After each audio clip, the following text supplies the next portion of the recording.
আচ্ছা, একটা মজার জিনিস শেয়ার করি। সেটা হলো, যারা আইএলটিএস করার পরে জার্মানিতে আসেন, চিন্তা করেন যে ওইখানে যে ইংরেজিতে পড়াশোনা করবেন। আপনাদের একটা জিনিস দেখাই। এই যে এখানে দুইটা সাইন আছে, হ্যাঁ? আপনি এখানে খুঁজেন তো কোনটা ইংরেজিতে লেখা। এই সাইন দুটায় কোনটা ইংরেজিতে লেখা আছে আমি পড়ি। প্রথমটা হইলো ডয়েচ লেখা, তারপরে লেখা হইলো ফ্রান্সে, এবং পরবর্তীতে যেটা লেখা আছে ওইটাও ডয়েচ লেখা। এখন আপনি বলেন, আপনি পড়তে পারেন, আপনি শিক্ষিত একজন মানুষ, এখন আপনার সামনে একজন সাইনবোর্ড লেখা আছে, আপনি পড়তে পারতেছেন না। এর চেয়ে অসহায় বোধ আর কিছু আছে? এখন লোকাল ল্যাঙ্গুয়েজের গুরুত্বটা এরকম। এদেশে আপনি যদি লোকাল ল্যাঙ্গুয়েজ না জানেন, আপনি বাংলাদেশের ওই যে যারা পড়াশোনা করেন একেবারে তাদের মতো, আপনি কিছুই বুঝবেন না। এবিসিডি লেখা আছে অথচ পড়তে পারতেছেন না, আফসোস, খুবই আফসোস। তো এই জন্য বলি, যদি আপনার ডেস্টিনেশন হয়ে থাকে মানে ইউরোপের যে কোনো দেশে, আপনি যদি ডেস্টিনেশন হয়ে থাকে ইউরোপ, এবং যদি নির্দিষ্ট করে ফেলেন যে ও আচ্ছা আমি জার্মানিতেই যাব, অথবা আমি ফ্রান্সেই যাব, অথবা আমি ইতালিতেই যাব, সেক্ষেত্রে আমার আমার আমার একেবারে কঠিন এবং প্রথম শর্ত হইলো ওই দেশের লোকাল ল্যাঙ্গুয়েজটা আপনি শিখে ফেলেন। 6 মাস লাগবে লোকাল ল্যাঙ্গুয়েজ শেখার পরে, 6 মাস লাগবো। 6 মাস লাগার পরে যখন আপনি সার্টিফিকেট পাবেন, আপনি ওই দেশে আসার জন্য অনেক অপরচুনিটি পাবেন। আপনি যদি ওই দেশের ইউনিভার্সিটিতে আবেদন করেন, ইউনিভার্সিটিতে জানতে চাইবো যে আপনি ফরেন কোন ল্যাঙ্গুয়েজ জানেন আপনার মাদার ল্যাঙ্গুয়েজ ছাড়া। সেক্ষেত্রে আপনি বলবেন যে আমি আপনার দেশের ল্যাঙ্গুয়েজই জানি।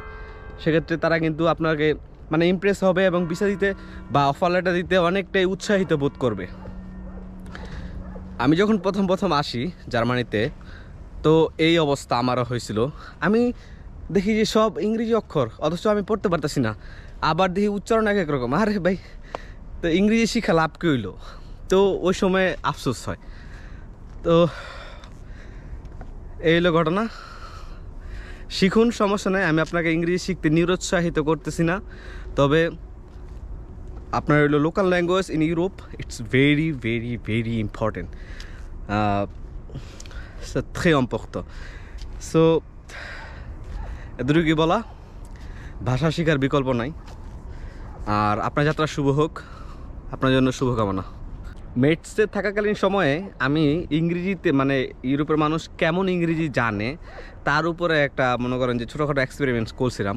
আমি মানুষের কাছে যা জিজ্ঞেসছিলাম যে স্কুজ মোয়া do you speak English like this, অনেকেই বলছে যে না, আমতিপু মানে ফসেতে আমতিপু মানে লিটল বিট। আর ওই লিটল বিট আপনি মনে করেন যে আসলে লিটল বিট, আমরা মনে করি না যে লিটল বিট মানে একবারে ফাড়ালে, আসলে না।